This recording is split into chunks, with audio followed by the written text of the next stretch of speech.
तो कहानी की शुरुआत में हम देखते हैं कि चांग नाम का लोकल क्रिमिनल और उसके दो साथी लेक और फेट एक कपल का पीछा कर रहे होते हैं, जिनसे बचते हुए वो कपल जंगल की ओर भाग जाता है। पर जल्द ही वो गैंगस्टर्स उन्हें पकड़ लेते हैं और बड़ी ही बेरहमी से उन्हें मार डालते हैं। यहाँ से सीन शिफ्ट होता है और हमें योड और बुआ नाम का एक कपल दिखाया जाता है। ये दोनों एक दूसरे से बहुत प्यार करते हैं और समय आने पर एक दूसरे से शादी करने वाले होते हैं। हालांकि योड के पेरेंट्स उनके इस रिश्ते से खुश नहीं थे, क्योंकि बुआ एक गूंगी लड़की थी। साथ ही उसके पिता ने दूसरी औरत के लिए बुआ और उसकी माँ को छोड़ दिया था, जिससे बुआ की फाइनेंशियल कंडीशन भी खराब होती है। लेकिन फिर भी योड बुआ से शादी करने के लिए तैयार होता है। खैर, एक दिन योड और बुआ एक नदी से केकड़े पकड़कर घर जा रहे होते हैं, जिस दौरान गांव के बदमाश लोग उन्हें परेशान करने के लिए बुआ को पत्थर से मारकर भाग जाते हैं, जिससे बुआ के सिर से ब्लड बहने लगता है। इसलिए योड तुरंत उसे घर ले जाता है, जहां बुआ की माँ उसके घाव पर मलहम लगाती है और उसे रेस्ट करने का कहती है। इसके बाद वो योड के पास जाती है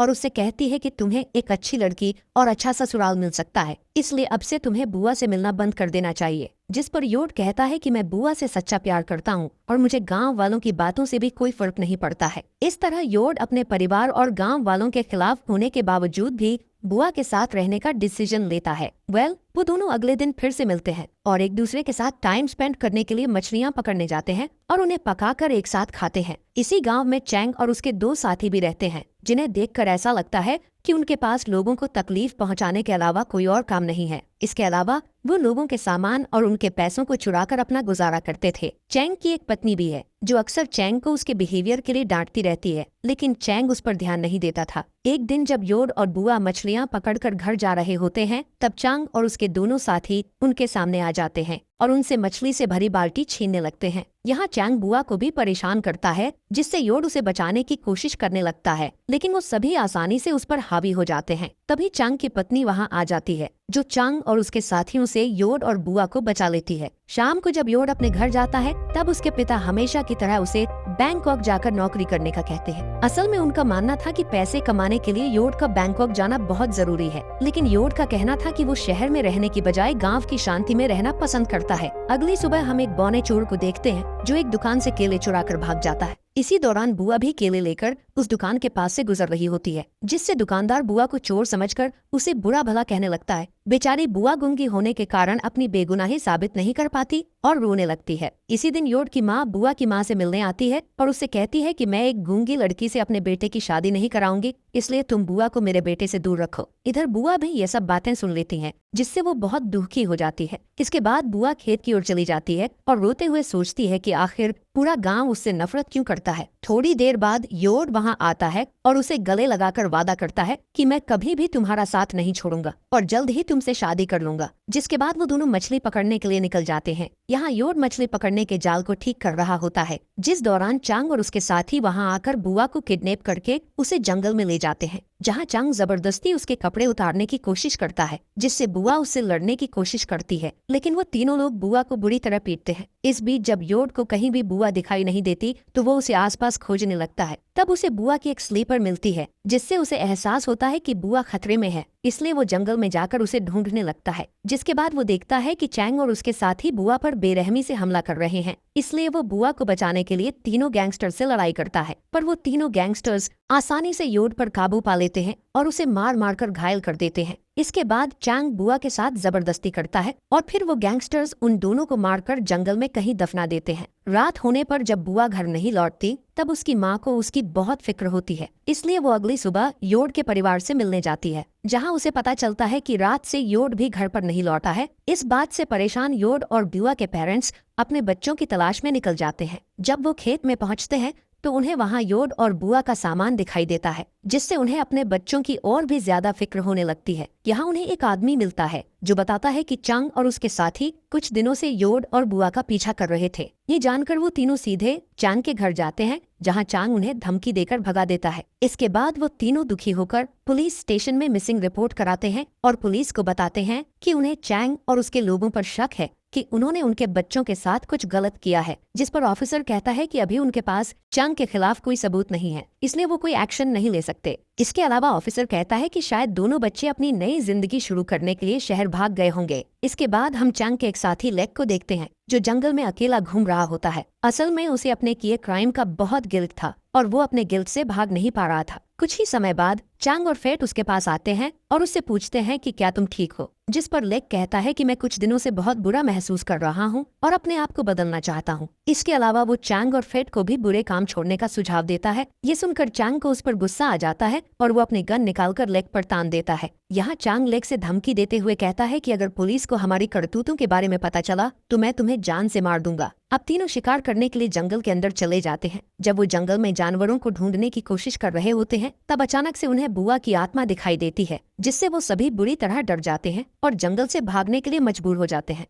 रात में वो तीनों गैंगस्टर्स कुछ लड़कियों के साथ ड्रिंक करते हुए एंजॉय कर रहे होते हैं, जिस दौरान लेक वॉशरूम का कहकर बाहर आ जाता है। जब वो बाहर होता है तब उसे जमीन पर एक सफेद कपड़े पहने हुए लड़की दिखाई देती है, इसलिए लेक धीरे धीरे उसके पास आता है और उसे पलटकर देखने की कोशिश करता है। जब वो उस लड़की को पलटता है तब उसे पता चलता है कि वो लड़की कोई और नहीं बल्कि बुआ है। बुआ को देखकर लेक बहुत डर जाता है, इसलिए वो तुरंत अपने दोस्तों के पास भागता है। खैर, वो तीनों पार्टी खत्म करने के बाद अपने अपने घरों में लौट जाते हैं, लेकिन उन सभी को बुआ का बहुत डर था। खासकर लेक को ज्यादा डर लग रहा होता है। जब वो अपने बेड पर जाता है तब उसे बार बार बुआ दिखाई देती है जो कि उस पर हमला कर रही होती है। इस बात से परेशान होकर लेक को पूरी रात नींद नहीं आती। अगली सुबह लेक फेट से मिलता है और उससे बात करते हुए उसे अपने कल रात वाले डरावने इंसिडेंट के बारे में बताता है, जिससे फेट हैरान हो जाता है और बताता है कि मुझे भी इस तरह के डरावने विजन्स आ रहे हैं। यहाँ लेक फेट को गांव छोड़कर शहर में नौकरी ढूंढने का कहता है ताकि वो इस मुसीबत से दूर जा सकें।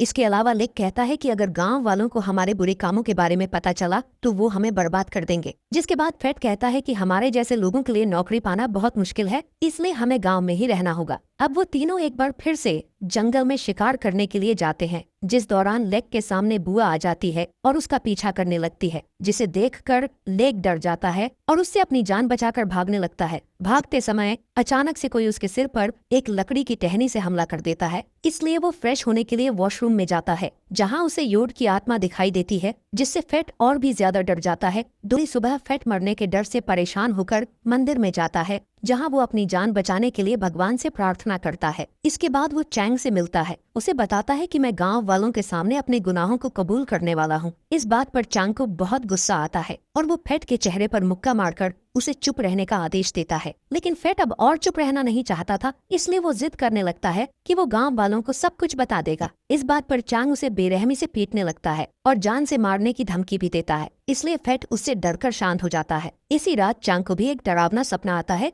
जिसमें चांग को योड और बुआ की आत्मा ने बेड से बांध दिया होता है और वो दोनों आत्मा उसे परेशान कर रही होती है। साथ ही वो एक कुल्हाड़ी लेकर चांग के पास आ रहे होते हैं। अगले दिन हम फेट को देखते हैं जो पास की ही एक नदी में मछली पकड़ रहा होता है, जिस दौरान उसे एक डरावनी आवाज सुनाई देती है, जिससे वो बहुत घबरा जाता है और चारों ओर देखने लगता है, पर उसे वहाँ कोई भी नजर नहीं आता है। तभी अचानक उसे पानी में किसी चीज के गिरने की आवाज सुनाई देती है, जिससे वो और भी ज्यादा घबरा जाता है। अब डरते हुए वो जंगल से भागने की कोशिश करता है, लेकिन तभी उसे पीछे से कोई पकड़ लेता है और जबरदस्ती पानी में डुबाने लगता है, जिससे फेट की भी मौत हो जाती है। यहाँ लेक और फेट की अचानक से मौत होने के कारण चांग के पिता को अपने बेटे की भी फिक्र होने लगती है, इसलिए वो चांग से कहता है कि तुम्हें अपने गुनाहों को कबूल कर लेना चाहिए और अगर तुमने ऐसा नहीं किया तो तुम्हारा हाल भी तुम्हारे साथियों की तरह हो जाएगा। मगर चांग अभी भी अपने गुनाहों को कबूल करने से साफ इनकार कर देता है, क्योंकि उसे डर था कि अगर उसने अपने गुनाहों के बारे में सब बता दिया तो गांव वाले उसे पुलिस के हवाले कर देंगे और फिर उसे सजा के तौर पर जेल भेज दिया जाएगा।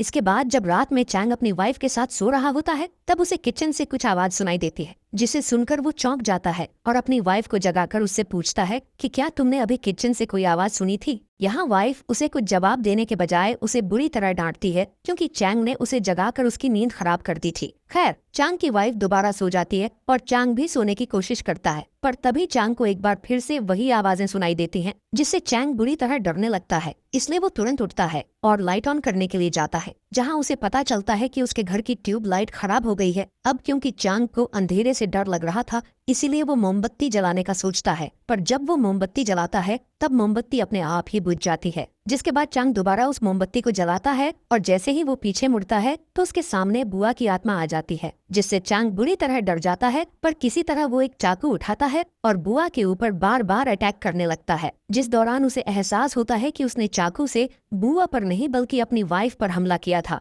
और इस हमले से उसकी वाइफ की मौत भी हो गई है। यहाँ चैंग को विश्वास नहीं हो रहा था कि उसने अपनी ही वाइफ को मार दिया है। जिसके बाद चांग एक बच्चे की तरह रोने लगता है। तब उसके पीछे से एक अनजान इंसान आता है और उस पर हमला करके उसे बेहोश कर देता है। थोड़ी देर बाद जब चांग को होश आता है तो वो खुद बंधा हुआ पाता है। तभी वहाँ योड और बुआ आते हैं जो कि अभी भी जिंदा थे। चांग उन दोनों को जिंदा देखकर बहुत हैरान हो जाता है। यहाँ योड और बुआ रिवील करते हैं कि चांग और उसके साथियों ने उन दोनों को जिंदा दफनाया था। साथ ही जब वो तीनों उन्हें दफनाकर चले गए थे तब कुछ ही समय बाद बारिश होने लगी थी, जिससे योड और बुआ को होश आ गया था और किसी तरह उन दोनों ने गड्ढे से बाहर निकलकर खुद को बचा लिया था। जिसके बाद उन्होंने एक दूसरे की मदद करते हुए अपने घावों की देखभाल की और कई दिनों तक जंगल में रहने का फैसला किया, ताकि जब वो पूरी तरह से ठीक हो जाए तो वो चांग और उसके साथियों से अपना बदला ले सके। कुछ दिनों के बाद वो दोनों पूरी तरह से ठीक हो गए और उन्होंने अपना बदला लेना चालू कर दिया। असल में दोनों को समझ आ चुका था कि अगर उन्हें बुराई को खत्म करना है तो उन्हें बुराई का सहारा लेना होगा। खैर, तब से ही दोनों ने बदला लेने के लिए अपने दुश्मनों को परेशान करना शुरू कर दिया था और फिर उन्हें एक एक करके मार डाला था। योड और बुआ की पूरी बात सुनने के बाद चांग उनसे अपनी जिंदगी की भीख मांगने लगता है, पर वो दोनों उसकी कोई भी बात नहीं सुनते और उसे जान से मारकर अपना बदला ले लेते हैं। इसी के साथ ये मूवी यहीं पर खत्म हो जाती है।